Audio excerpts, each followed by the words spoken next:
Olá, tudo bem? Como muitos já sabem, eu publiquei o meu primeiro livro, chamado Lendário, em dezembro de 2019 e hoje venho aqui começar a fazer uma série de contextualizações históricas aos locais que eu abordei em cada um dos episódios desse primeiro livro. Foram 10 episódios e o primeiro é um episódio sobre o Castelo de Braga. Ora bem, primeiro que tudo, Castelo de Braga é algo que soa estranho a algumas pessoas porque Braga realmente hoje em dia não tem verdadeiramente um castelo.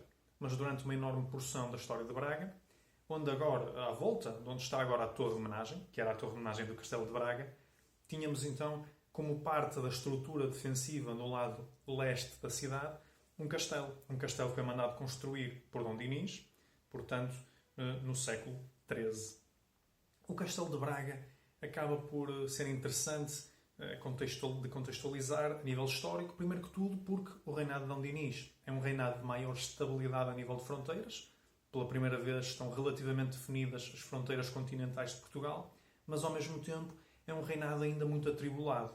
Continuamos a ter a ameaça muçulmana na Península Ibérica, que aqui em Portugal se faz sentir sobretudo no que respeita ao Reino dos Algarves, que tinha sido acabado de conquistar e que ainda era ameaçado sobretudo por via marítima, pela tal presença muçulmana.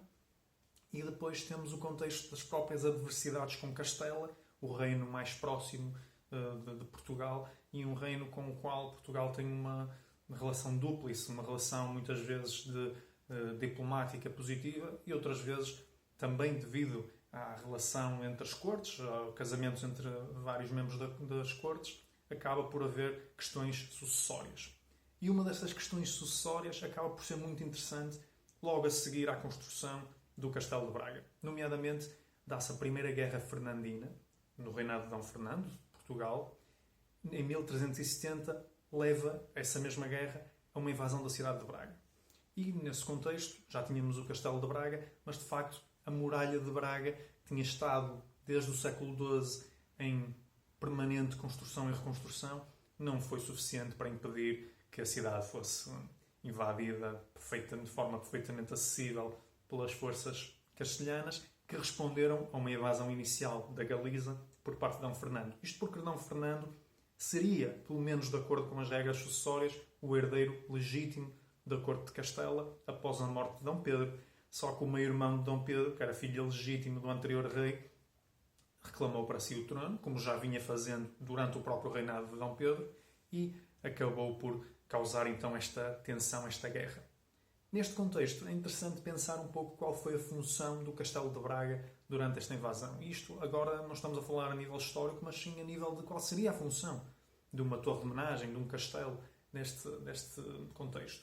E a função essencial seria de proteção e de defesa das elites. O castelo seria onde se refugiariam as pessoas que de facto controlavam aqui a situação na cidade de Braga. E nesse contexto nós podemos refletir um pouco, pensar um pouco sobre, em tantos contextos de batalha, tantos contextos de cercos a castelos e a cidades, o que aconteceria no caso de estar prestes a perder o controle da cidade. E em alguns casos havia uma resposta relativamente interessante a isso. Era o uso de túneis, o uso de passagens secretas que permitiam a fuga das elites. Isto a nível medieval e também moderno acontece bastantes vezes, embora sejam episódios relativamente raros, mas bastantes vezes conhecidas historicamente, que seja mesmo em contexto militar de senhores de castelos, mas também, por exemplo, em situações de ameaça do Vaticano. Houve duas ocasiões durante o período moderno, salvo erro séculos XIV e XV, ou XV e XVI, nos quais dois papas fugiram do Vaticano através de túneis secretos que levavam a Castel Sant'Angelo, uma estrutura já fora do Vaticano, já na cidade de Roma.